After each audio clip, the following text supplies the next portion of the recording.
Peoples party پر establishment نواز ہونے کا الزام عائد کر کے اسے پی ڈی ایم اپوزیشن اتحاد سے نکالنے والی مسلم لیگ نون اب خود شہباز شریف کی زیر قیادت اسٹیبلشمنٹ نواز دھڑا پہلی مرتبہ کھل کر سامنے آ گیا ہے، جس کے بعد اب پارٹی دو واضح دھڑوں میں بٹی نظر آتی ہے۔ ایسے میں سوال کیا جا رہا ہے کہ اگر نواز لیگ نے بھی یہی کچھ کرنا تھا تو پھر پیپلز پارٹی کو پی ڈی ایم سے کیوں نکالا گیا؟ سینئر صحافی اور اینکر پرسن مریم ایمن اپنے سیاسی تجزیے میں کہتی ہیں کہ نون لیگ میں دراڑ اور گروپنگ کوئی نئی بات نہیں۔ جب پارٹی وفاق اور پنجاب دونوں جگہ بلا شرکت غیر اقتدار میں تھی، اس وقت بھی اس کے طاقتور وزراء کے آپس میں اختلافات شدید اور سب کے سامنے تھے۔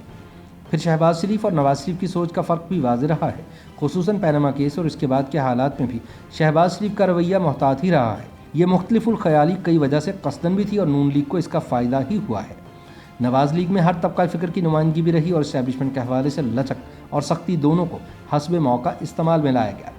ایک خاص حد تک اس حکمت عملی کی کامیابی کی ایک بنیادی وجہ یہ بھی تھی کہ اختلاف خاندان کے اندر تک نہیں پہنچا، یا اگر پہنچا بھی تو باہر تک اس کی خبر یا اثرات محسوس نہیں ہوئے۔ ماریہ کہتی ہیں کہ نواز لیگ کی روایتی گروپ بندی اور اس کے اثرات اپنی جگہ، مگر اب بات فیصلہ کن مرحلے میں داخل ہو چکی ہے۔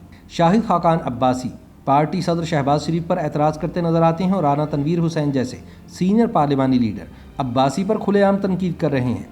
مریم نواز کے حامی سوشل میڈیا اکاؤنٹس شہباز شریف کے خلاف کیمپین چلاتے ہیں، جبکہ شہباز شریف نے الیکشن ریلیوں میں مریم نواز کی موجودگی کی وجہ سے کنارہ کشی میں ہی عافیت سمجھی۔ وہ کہتی ہیں کہ شریف خاندان کے سیاسی اختلافات بھی اب ڈھکی چھپی بات نہیں اور اختلافات بھی بیچ چوراہے یعنی ٹی وی پر پھوٹ رہے ہیں۔ ایسے میں سوال یہ پیدا ہوتا ہے کہ نون لیگ کا نون یعنی نواز شریف اس سارے معاملے میں کہاں ہے؟ ایک بات تو ظاہر ہے کہ خاندان سے باہر کی سیاسی قیادت پارٹی کی پالیسی کے بارے میں اگر بے خبر نہیں تو کنفیوز ضرور ہے، بلکہ اب تو یہ کہنا بھی مشکل ہے کہ خاندان کے پاس واضح ہدایات موجود ہیں، ورنہ مریم نواز اور شہباز شریف کے بیانیے میں اتنا واضح فرق نہ ہوتا۔ پھر پالیسی کے ساتھ ساتھ لمحہ بلمحہ سیاسی بیانیے میں بھی نون لیگ کے لیڈر بے خبر نظر آتے ہیں۔ مثلا نواز شریف کے لندن میں قیام اور اس کے بعد ٹھہرنے یا نکلنے کے بارے میں کسی کے پاس کوئی جواب نہیں ہے۔ مریم ایمن کے مطابق نواز شریف کی آئندہ پالیسی اور حکمت عملی کے بارے میں 3 مختلف آراء پائی جاتی ہیں۔ پہلی رائے تو یہ ہے کہ وہ آخری وقت تک تمام کارڈز اپنے سینے سے لگا کر رکھتے ہیں اور عین وقت پر سرپرائز دیں گے۔ میاں صاحب جو کرنا چاہتے ہیں وہ بہتر سمجھتے ہیں، یہی سبق نون لیگ کے لیڈروں کو پڑھایا گیا ہے اور یہی سبق تندہی سے دہراتے پائے جاتے ہیں۔ اپنی رائے کے دفاع میں وہ ماضی کی مثالیں بھی دیتے ہیں کہ کس طرح نواز شریف نے بار بار سیاسی سرپرائز دیے ہیں اور آئندہ بھی وہ سب کو حیران کر کے رکھ دیں گے۔ دوسری رائے زیادہ قنوتیت پر مبنی ہے۔ اس رائے کے مطابق نواز شریف نہ تو 1999 میں اور نہ ہی سن 2008 میں ہیں، یہ سن 2021 ہے اور اب ان کے ترکش میں زیادہ تیر باقی نہیں رہے۔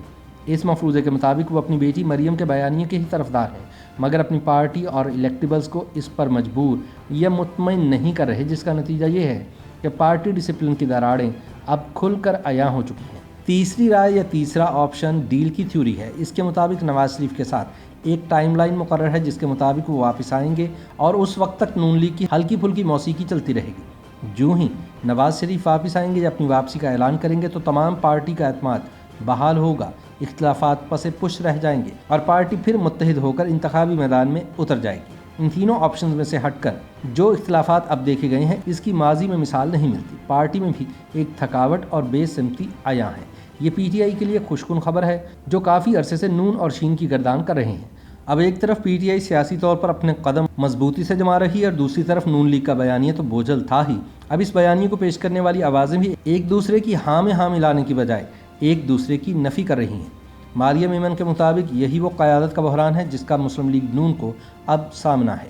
یہ بحران نواز شریف کی قیادت کے ساتھ ساتھ سیاست کا بھی امتحان ہے۔ دیکھنا ہے کہ وہ اس بحران سے پس پردہ رہ کر ہی نمٹتے ہیں یا پھر سامنے آتے ہیں۔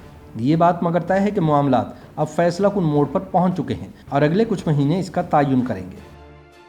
YouTube پر گوگلی نیوز دیکھنے کے لیے youtube.com کی سرچ بار میں googly news T V type کریں۔ گوگلی نیوز کے پیج پر سرخ رنگ کے سبسکرپشن والے بٹن پر کلک کرنا نہ بھولیے۔ YouTube پیج پر اپلوڈ ہونے والی ویڈیوز سے باخبر رہنے کے لیے بیل آئیکن پر کلک کیجیے۔ آپ کو ہر نئی ویڈیو کے بارے میں نوٹیفیکیشن موصول ہو جائے گا۔